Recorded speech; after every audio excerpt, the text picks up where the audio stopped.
శ్రీమాత్రే నమ శివాయ. నందీశ్వరుని దర్శనం తర్వాత మనం ఒకవేళ అభిషేకం చేయదలుచుకుంటే మనం స్వయంగా చేయాల్సి వచ్చినప్పుడు మనం ఏం చేయాలి?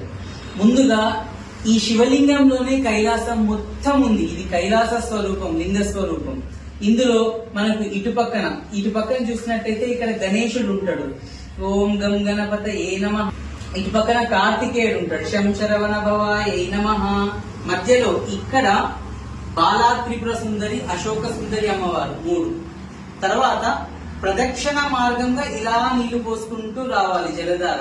ఎందుకంటే ఇది పార్వతీ స్వరూపం. ఈ యోనిపీఠం ఏదైతే ఉందో పానవట్టం పార్వతీ అమ్మవారి స్వరూపం, పైన లింగ స్వరూపం అయ్యేవారు. ఇలా ప్రదక్షిణ పురస్సరంగా చేసిన తర్వాత మళ్ళీ మన చెయ్యిని ఇలా ఉంచి, తల మీద డబ్బా నీళ్లు పోసేయకూడదు, చెయ్యి ఇలా ఉంచేసి ఇలా పువ్వు కానీ ఏదైనా పెట్టి, లేకపోతే తీసినా పర్వాలేదు, చెయ్యి ఇలా పెట్టి నమస్తే అస్తు భగవన్ విశ్వేశ్వరాయ మహాదేవాయ త్రయంబకాయ త్రిపురాంతకాయ త్రికాగ్ని కాలాయ కాలాగ్ని రుద్రాయ నీలకంఠాయ మృత్యుంజయాయ సర్వేశ్వరాయ సదాశివాయ శ్రీమన్మహాదేవాయ నమః.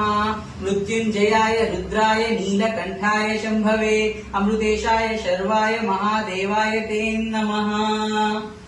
మనం ఇంకా ఇక్కడ రుద్ర నమ్మకం శంఖంతో పాటు అన్ని అంగన్యాస కరన్యాసాలు చేసుకుని అభిషేకం చేసుకోవచ్చు. ఇది అభిషేక విధి స్వామివారికి. అయితే అభిషేక అనంతరం అలంకరణ అయిపోయిన తర్వాత మామూలుగా మనం శివాలయానికి వచ్చినాం అనుకోండి, అప్పుడు స్వామివారి పంచముఖాలు ఉంటాయి, పంచబ్రహ్మలు అని అంటాం. అది ఎలా? ఇది తూర్పు, ఇటువైపు స్వామివారు తూర్పుకు చూస్తున్నారు. ఇప్పుడు స్వామివారి ముఖాలు ఏముంటాయి? ఫస్ట్ ఇటు తూర్పుకు చూసే ముఖం తత్పురుష ముఖం, తత్పురుష ముఖాయ నమః. ఇటు పక్కకు దక్షిణాన్ని చూస్తున్న ముఖం ఉంటుంది, అఘోర ముఖాయ నమః. అదే పశ్చిమంలో సద్యోజాత ముఖం, సద్యోజాత ముఖాయ నమః. ఇటు పక్క చూసేది వామదేవ ముఖం, వామదేవ ముఖాయ నమః. పైన ఈశాన ముఖం, ఈశాన ముఖాయ నమః. పంచబ్రహ్మలను ఇలా నమస్కారం చేసుకోవాలి. మనం ప్రదక్షిణ చేస్తున్నా సరే తత్పురుష, అఘోర, సద్యోజాత, వామదేవ, ఈశాన అను 5 ముఖాలు ఉంటాయి. ఈ 5 ముఖాలను స్తుతి చేస్తూ ప్రదక్షిణ చేసుకుంటూ ఉండాలి.